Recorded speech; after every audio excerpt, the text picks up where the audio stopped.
ഗുരുവായൂർ ദേവസ്വത്തിലേക്കുള്ള നിയമനങ്ങളിൽ പ്രാദേശിക പരിഗണന നൽകണമെന്ന് പ്രതിപക്ഷ നേതാവ് കെ.പി. ഉദയൻ ആവശ്യപ്പെട്ടു.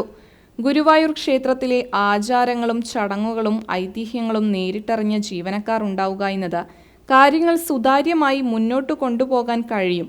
അതിനാൽ KDRB നിയമനം നടത്തുമ്പോൾ അതിൽ 50% നാട്ടുകാർക്ക് സംവരണം നൽകണമെന്ന് ഉദയൻ ആവശ്യപ്പെട്ടു.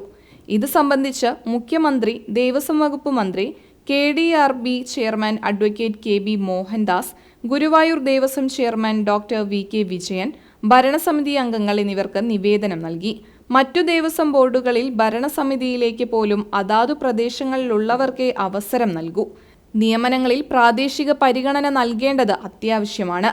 നിലവിൽ ഗുരുവായൂർ ദേവസ്വത്തിലേക്ക് ജീവനക്കാരെ നിയമിക്കുന്നതുമായി ബന്ധപ്പെട്ട വിജ്ഞാപനം ഇറക്കിയിട്ടുള്ളതിൽ ഗവൺമെന്റ് നിയമ ഭേദഗതി വരുത്തണമെങ്കിൽ അത് ചെയ്ത് ഉത്തരവിറക്കണം. മുമ്പ് KDRB നടത്തിയ നിയമനങ്ങളിൽ ദൂരസ്ഥലങ്ങളിലുള്ളവർ നിയമനം ലഭിച്ച ശേഷം ജോലി വേണ്ടെന്ന് വെച്ച് പോയതുകൂടി പരിശോധിക്കുമ്പോൾ ഗുരുവായൂരും പരിസര പ്രദേശങ്ങളിലുമുള്ളവർക്ക് പ്രത്യേക പരിഗണന നൽകി നിയമനം നൽകുന്നതായിരിക്കും അഭികാമ്യമെന്നും KP ഉദയൻ നിവേദനത്തിൽ ചൂണ്ടിക്കാട്ടി. ഗുരുവായൂർ ദേവസ്വം നിയമനവുമായി ബന്ധപ്പെട്ട് ഞാൻ ആദ്യമേ ഒരു ആവശ്യം ഉന്നയിച്ചിരുന്നു.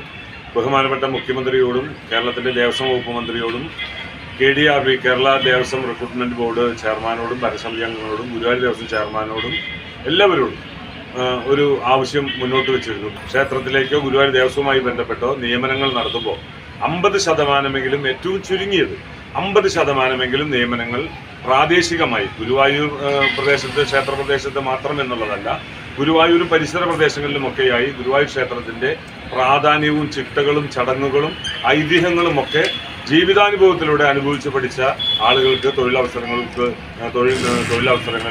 അപേക്ഷിക്കുമ്പോൾ അവർക്ക് കൊടുക്കുവാനുള്ള ഒരു നിയമ ഭേദഗതി കേരളത്തിലുണ്ടാവണം. അത് ഗുരുവായൂർ ക്ഷേത്രത്തിൻ്റെയും ദേവസ്വത്തിൻ്റെയും ഗുരുവായൂരിൻ്റെയും ഒക്കെ ഒരു നിലനിൽപ്പിൻ്റെ അത്യാവശ്യമായിട്ടുള്ള ഒരു കാര്യം.